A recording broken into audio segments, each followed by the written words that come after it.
The quiet panic. This is something I never thought I'd be sharing with anyone.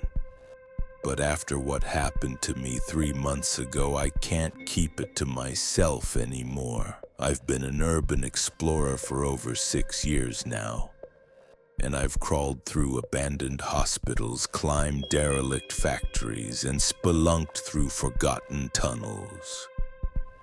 But nothing, and I mean absolutely nothing, prepared me for what I encountered in that collapsed copper mine outside of Bisbee, Arizona. I'm telling you this story because I need you to understand that what I experienced wasn't just my imagination running wild in the dark. This wasn't me getting spooked by some bats or weird echoes. Something genuinely followed me out of that mine, and it's still following me to this day. The whole thing started when my buddy Marcus sent me a message on Instagram about this old mining site he'd found on some geological survey maps from the 1940s. The mine had been abandoned since 1953 after a partial collapse killed 3 workers. According to the records, they sealed most of the entrances, but Marcus claimed he'd found a way in through a ventilation shaft that had been forgotten about. He sent me coordinates and said we should check it out the following weekend. Now, I should have known something was off when Marcus bailed on me the night before our planned trip. He called me around midnight, sounding genuinely panicked, saying he'd changed his mind and that we shouldn't go.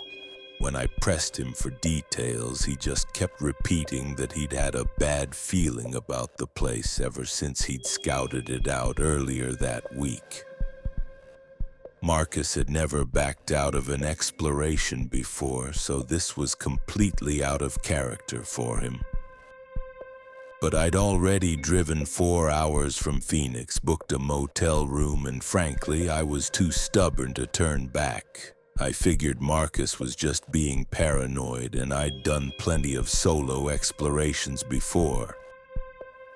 Besides, I'd spent weeks researching this particular mine, learning about its history, the type of copper they'd extracted, and even tracking down some old photographs of the workers. I was genuinely excited to see this piece of Arizona's mining heritage firsthand. The next morning, I loaded up my gear and headed out to the coordinates Marcus had given me. The drive took me through some seriously remote desert terrain, the kind of place where you don't see another car for hours. The landscape was harsh and beautiful at the same time, with these massive red rock formations jutting up from the desert floor like ancient monuments. But as I got closer to the mine site, the scenery started to feel more oppressive somehow. The mountains seemed to loom over me, and even though it was a bright, sunny day, the shadows felt deeper and darker than they should have.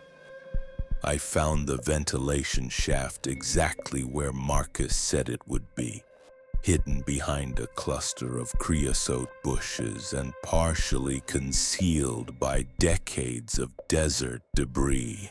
The opening was maybe 3 feet in diameter, just wide enough for a person to squeeze through.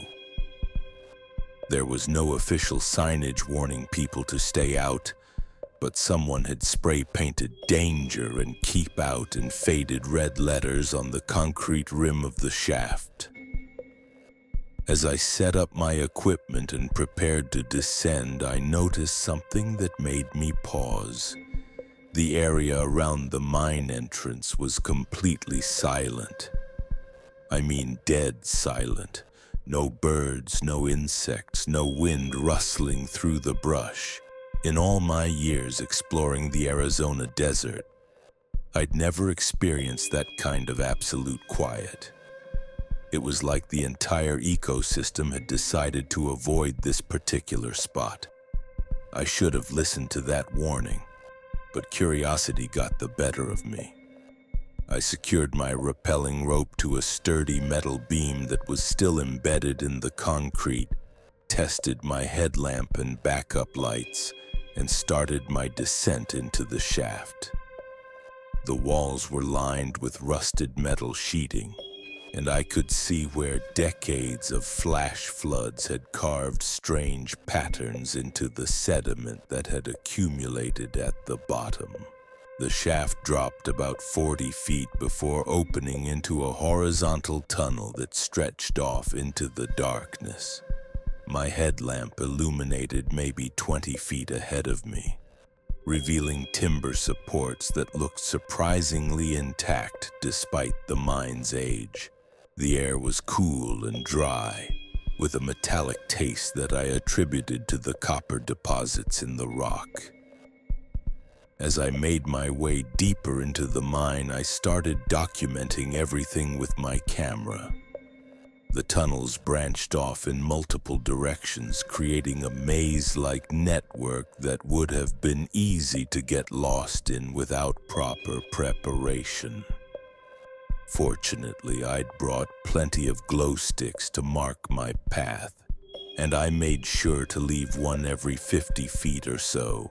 About half an hour into my exploration, I came across the first sign that something wasn't quite right. I found a section of the tunnel where the wooden support beams had been arranged in a perfect circle, almost like someone had deliberately constructed some kind of shrine or ceremonial space. The arrangement couldn't have been natural, and it definitely wasn't part of the original mining infrastructure. The wood was weathered and old, but not nearly as old as the rest of the mine. In the center of this circle, someone had left a collection of objects that made my skin crawl. There were dozens of animal bones, all arranged in intricate patterns, along with what looked like pieces of old mining equipment that had been twisted and bent into unrecognizable shapes. But the thing that really got to me was a series of photographs that had been pinned to one of the support beams. The photos were old, probably from the 70s or 80s, based on the color quality and the clothing styles. They showed different people standing at various locations throughout the mine. But here's the thing that made my blood run cold. In every single photograph, there was a shadow or dark figure visible in the background that clearly wasn't one of the people posing for the picture. The figure appeared to be tall and unnaturally thin, and it seemed to be watching the photographers from just outside the range of their flash. I took pictures of everything, including those disturbing photographs, and continued deeper into the mine. But I couldn't shake the feeling that I was being watched. Every few minutes I'd spin around with my headlamp, expecting to see someone behind me, but the tunnel was always empty. About an hour into my exploration, I reached what appeared to be the main excavation chamber. It was a massive underground cavern, probably 200 feet across and at least 60 feet high. My headlamp beam couldn't even reach the far walls. The acoustics in the space were incredible. Every footstep and breath echoed for what seemed like forever. But as I stood there in that enormous underground space, I started hearing something that definitely wasn't an echo. It was a rhythmic tapping sound, like someone striking metal against stone coming from somewhere deeper in the cavern. The sound was too regular and deliberate to be natural, and it seemed to be getting closer. I called out, thinking maybe another explorer had found a different way into the mine, but my voice just echoed back to me with no response. The tapping continued, growing louder and more insistent. That's when I noticed that the beam from my headlamp was starting to flicker, which was impossible because I'd put in fresh batteries that morning. As the light grew dimmer, I could swear I saw movement in the shadows at the far end of the cavern. Something tall and impossibly thin, just like the figure in those old photographs. It seemed to be moving toward me with a strange, jerky gait that didn't look quite human. That's when I decided it was time to get the hell out of there. I grabbed my camera and started backing toward the tunnel entrance, keeping my flickering headlamp pointed at that moving shadow. But here's where things got really messed up. As I retreated, the tapping sound didn't fade away like it should have. Instead, it seemed to follow me, maintaining the same volume no matter how much distance I put between myself and the cavern. My backup flashlight was in my pack, but I didn't want to take my eyes off that thing long enough to dig it out. So I kept moving backward through the tunnel, using the glow sticks I'd dropped earlier as my guide back to the entrance shaft. But I swear, every time I passed one of those glow sticks, it would flicker and dim like something was draining the light right out of them. The tapping was getting faster now, more urgent, and I could hear what sounded like footsteps echoing behind me. Not normal footsteps, though. These sounded wrong, like someone walking on stilts or dragging something heavy across the stone floor. I kept telling myself it was just my imagination, that the acoustics in the mine were playing tricks on me, but deep down I knew I was lying to myself. When I finally reached the base of the entrance shaft, I was practically hyperventilating. I clipped into my rappelling gear as fast as I could, but my hands were shaking so badly I almost dropped my ascender twice. As I started climbing up toward daylight, that tapping sound grew so loud it seemed to be coming from inside my own head. I made it about halfway up the shaft when my headlamp finally died completely. The only light was coming from the opening 40 feet above me, and suddenly I heard something that made me freeze on the rope. It was the sound of metal scraping against stone coming from directly below me in the shaft. I looked down and saw a pair of eyes reflecting what little light was filtering down from above. They were maybe 10 feet below me, and they were definitely not human. Too large, too bright, and positioned too far apart on whatever face they belonged to. The thing was climbing up the shaft after me, and it was moving fast. I've never climbed rope so quickly in my life. My muscles were screaming, my lungs were burning, but pure terror gave me strength I didn't know I had. I could hear whatever was below me getting closer, that metal scraping sound growing louder with each passing second. When I finally hauled myself out of that shaft and onto solid ground, I didn't even stop to coil my rope. I just unclipped and ran straight to my truck, throwing my gear in the back and peeling out of there like my life depended on it. But here's the thing that still keeps me awake at night. As I was driving away, I looked in my rearview mirror and saw something emerging from that ventilation shaft. It was tall and impossibly thin, just like in those old photographs. And even though I was already a quarter-mile away, I could swear it was watching my truck disappear down the desert road. I thought that was the end of it. I figured I'd had a panic attack in the mine, maybe experienced some kind of hallucination brought on by bad air or claustrophobia. I tried to rationalize everything I'd seen and heard. But 3 months later, I know that thing followed me home. It started small. I'd catch glimpses of movement in my peripheral vision, always something tall and dark just outside my field of view. My neighbors' dogs would go crazy whenever I came home, barking and howling like they could sense something I couldn't see. Electronics in my apartment would malfunction for no reason. My phone would drain completely overnight even when it wasn't plugged in.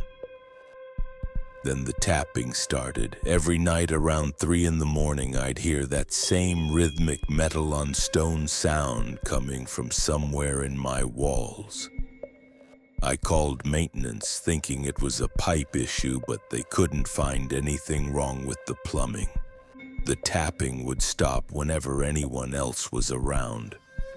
But the moment I was alone, it would start up again. Last week I found photographs slipped under my apartment door, old Polaroids that looked just like the ones I'd seen in that mine. Except these showed me pictures of me sleeping, pictures of me at work, pictures of me sitting in my truck outside the mine 3 months ago.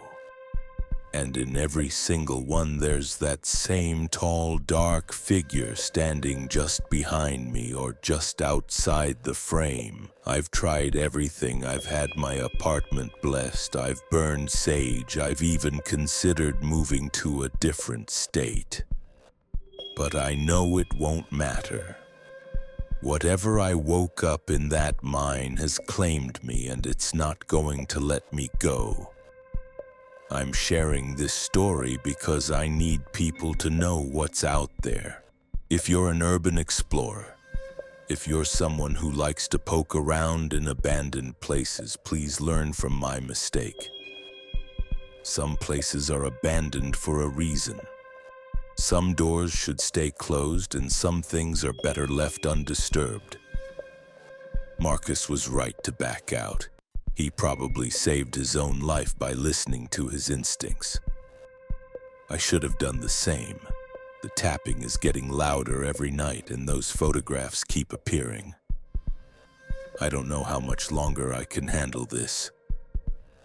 If you're watching this video and something happens to me, at least people will know the truth about what's really lurking in that collapsed mine outside Bisbee.